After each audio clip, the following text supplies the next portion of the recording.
C'était le 2 juillet 2011. Albert de Monaco et Charlène Wittstock, athlète sud-africaine, se disaient oui devant les caméras du monde entier et en présence des plus grandes têtes couronnées d'Europe. Le mariage civil avait eu lieu la veille, le 1er juillet, 55 ans après l'union de la mère du souverain, Grace Kelly avec le prince Rainier III. Pour le mariage religieux, Charlène avait choisi une robe Giorgio Armani.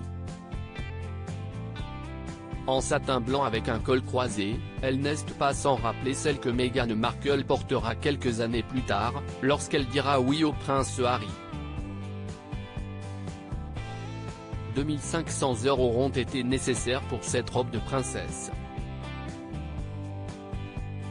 Albert portait quant à lui, son uniforme d'été des carabiniers. Leur témoin Chris Levine, pour le prince Albert et Donatella Knecht de Massy pour la future mariée. Ce jour-là, ils ont fait taire les rumeurs. Depuis des semaines, la presse évoquait des tensions dans leur couple, allant même jusqu'à parler d'une tentative rocambolesque de fuite de la part de la future princesse et d'un arrangement financier orchestré par le palais. Le passé du prince Albert ressurgissait. Des rumeurs d'enfants illégitimes ternissaient cette future union.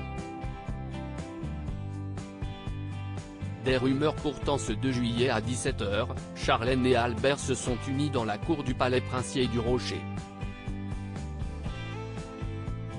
Emmené par son père, Michael Kenneth Wittstock, jusqu'à l'hôtel, traversant les allées remplies de people comme Jean-Michel Jarre, Inès de la Fressange ou Nicolas Sarkozy, alors président de la République.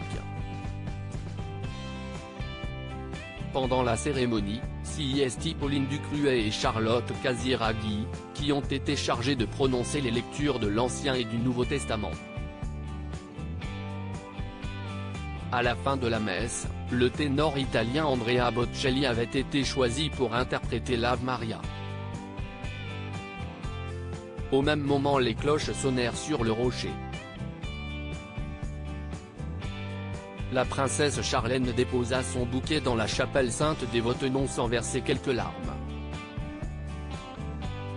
Les deux tourtereaux s'envolèrent ensuite pour l'Afrique du Sud, terre d'origine de la princesse Charlène, pour leur voyage de noces. En 2019, ils ont célébré leurs 8 ans de mariage.